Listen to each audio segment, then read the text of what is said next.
Hey, read through the word. Today is May 6th, and today's lesson is called Final Words. We are in 2 Samuel chapter 23, verses 1 through 7, and today we have the death of King David.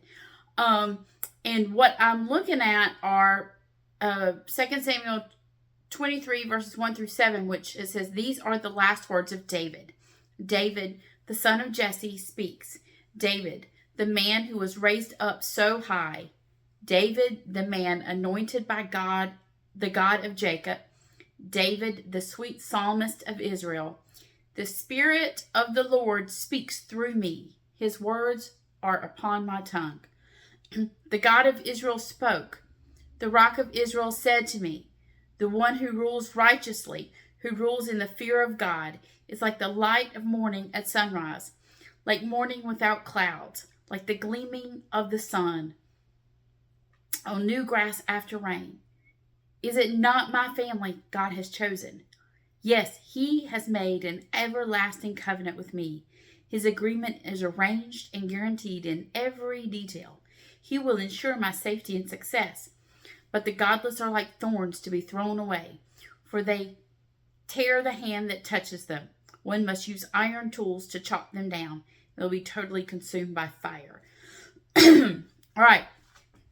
So there are, throughout Scripture, many places that record the final words of Old Testament saints, or their really final, think of it as their final speech.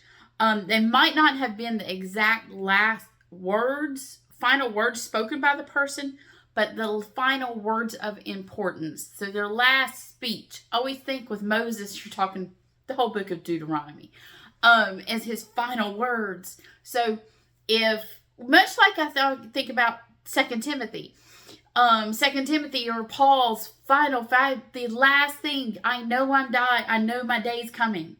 And this is my last chance to pour everything out. And 2 Timothy is that. But in the Old Testament, so far in our reading, we've covered in Genesis chapter 49, the last words of Jacob.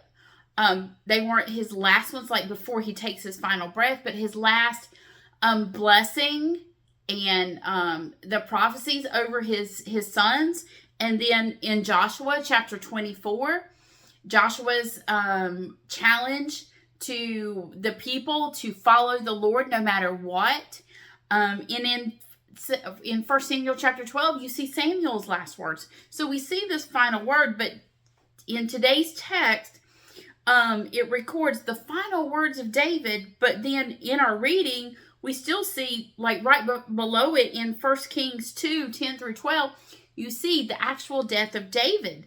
And so the final words are given as an oracle. And David himself says that the Spirit of the Lord gave the words to David for the good of all the people.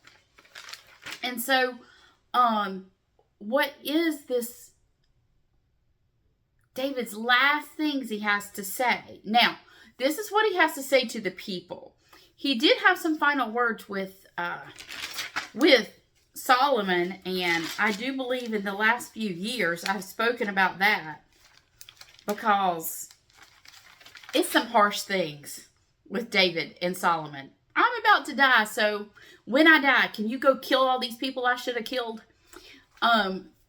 So I'm looking at these final words that are for all the people. And it's a reminder of, I think one of my favorite lessons I've done is in, with David is the Davidic covenant. And it was called, the lesson was called Eternal. And it was eternal king, eternal throne, eternal kingdom.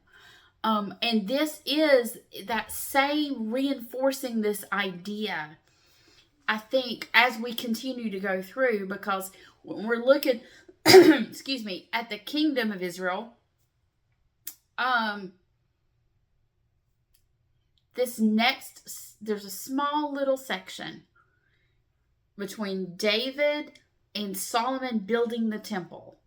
is like the pinnacle of Israel history. Excuse me. So I really think that the Lord, and he says the Spirit of the Lord, how does he say it? He says, the Spirit of the Lord speaks through me. His words were upon my tongue. The God of Israel spoke. The Rock of Israel said to me. So David is about to die.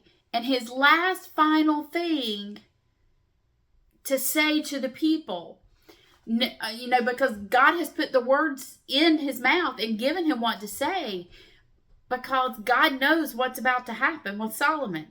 And everything, spoiler, Rehoboam, Jeroboam, everything that's coming, God knows, and he needs to put in the forefront of people's minds the constant theme throughout all of the Old Testament. Remember, remember, remember. Remember the covenant.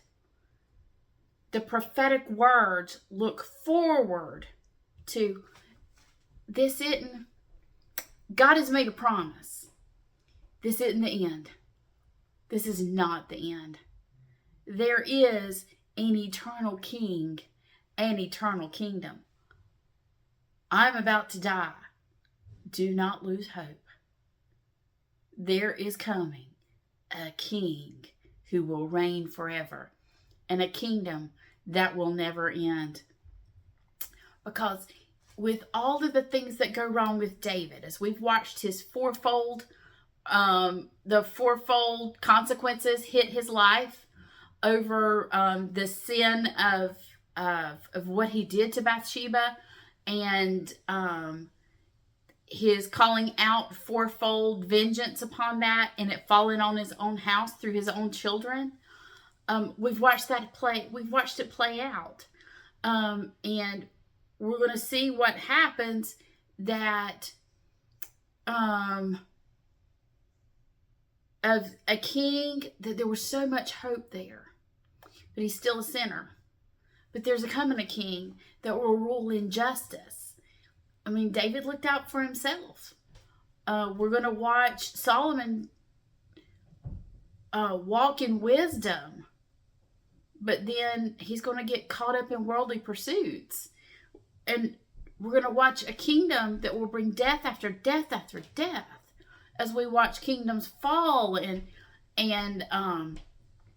world empires invade and all of these things. But there's coming an eternal kingdom that will bring life and will bring new life. John 14:6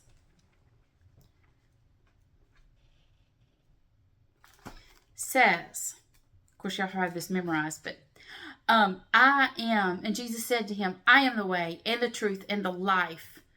No one comes to the Father but through me. Life is coming. There will be an eternal kingdom that will bring life. Romans 8:18 through 25.